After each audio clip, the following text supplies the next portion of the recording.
So if you've been watching my YouTube videos, you may already know various details about my life in Lithuania. I'm a Canadian who came here as a tourist and then met someone and decided to stay, get married, and grow roots here.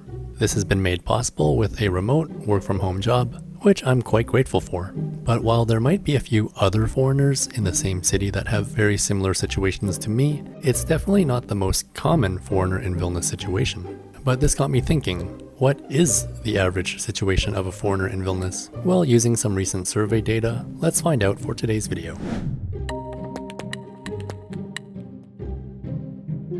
So, did you know that every 9th person in Vilnius is a foreigner? In fact, there are over 72,000 foreigners in the city, coming from 145 different countries. And so where would you say most foreigners in Vilnius are from? Latvia? Poland maybe? It probably won't come as a surprise to many that the majority of foreigners in Vilnius are from the nearby countries of Belarus and Ukraine, but mostly Belarus. There are also many foreigners who come from the USA, the UK, Germany, Russia, Nigeria, India, Azerbaijan, Turkey, and Uzbekistan.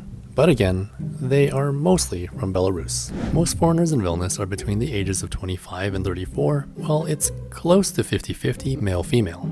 While a lot of foreigners work as drivers, delivering you to where you need to go, or your food ordered to your apartment, there are also many foreigners who have come to Vilnius to work in fields like IT and finance. Fintech, or financial technology, is also a major sector attracting foreigners. In fact, Vilnius considers itself the fintech capital of the European Union. Foreigners have also been attracted to work in fields like lasers, biotechnology, life sciences, and much more. The main reason that foreigners are in Vilnius is for work, although studies and family reasons are close behind. Relocation for political reasons in their homelands seem to be the driving factor for those from Belarus and Ukraine. So if we take this information and form an average foreigner in Vilnius, well then it would seem to be a 31-year-old guy working in IT who left his country due to political reasons. There may be more nuance to the data, but it sounds quite accurate to me. According to an article by CIPA, the Center for European Policy Analysis, there has been significant brain drain from Lithuania's neighbor, Belarus. In fact, the country had been growing its IT sector over the past 2 decades. The article goes on to say that software became Belarus's main economic engine, highlighting Belarusian firm Wargaming as a success story. You may have heard of their famous multiplayer game, World of Tanks. At its peak, this company alone was valued at $3 billion, and a few years ago fully relocated to Lithuania, making Vilnius its headquarters. And well, if you need reminding of what happened in 2020, other than the pandemic, Lukashenko declared victory in the presidential elections, even though many agree that the results were falsified. The CIPA article goes on to say that IT specialists started to flee after the mass protests against the fraudulent elections.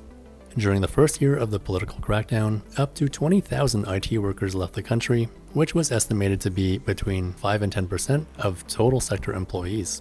Notable tech companies like Wargaming and Flow Health are just some examples of businesses that have found more suitable working environments in Lithuania. Anyways, I bring all that up to say that when you follow the news and current events, it suddenly isn't too surprising how and why so many foreigners of a specific group end up in the country.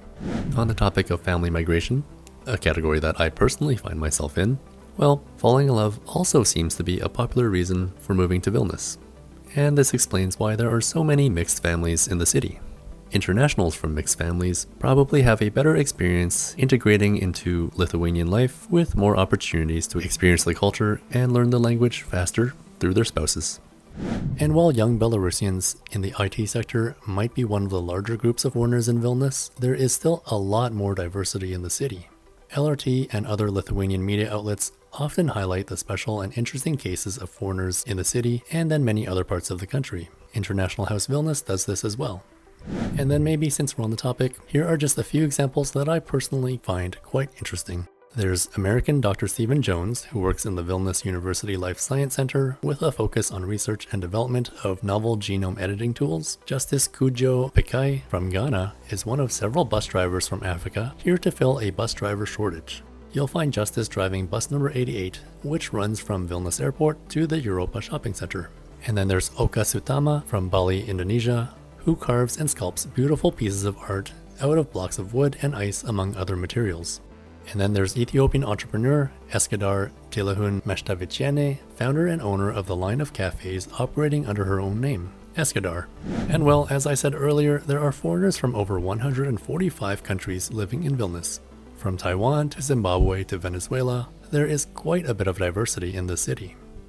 Post-secondary institutions in Vilnius, as well as other parts of Lithuania, attract a lot of international students. There are people young and old studying business, medicine, dentistry, and much more. I think it's generally accepted that economic or administrative capital cities in most countries around the world are gonna be the ones with the most diversity, and it's clear that Vilnius is no exception.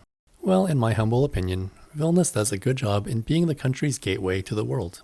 A place where Lithuanians can interact with foreigners and where the world can experience a slice of Lithuania's rich culture and history. And of course, use it as a launching pad to explore other parts of Lithuania. On that note, it's a good opportunity to mention that Vilnius has been hosting an international festival for the past few years called Vilnius is My City. It's one of the biggest parties in the country, and this year it takes place the week before Vilnius Capital Days on Saturday, August 24th. It's a great family event located in Bernardine Gardens.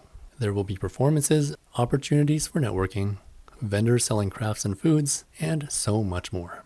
And the best part of it? Well, entrance is completely free of charge. So I do hope you'll mark your calendars and swing by. Well, that's it for today's video. I hope it's given you some sense of the foreigner scene in Lithuania's capital city. As always, thank you so much for watching, and I'll see you next time.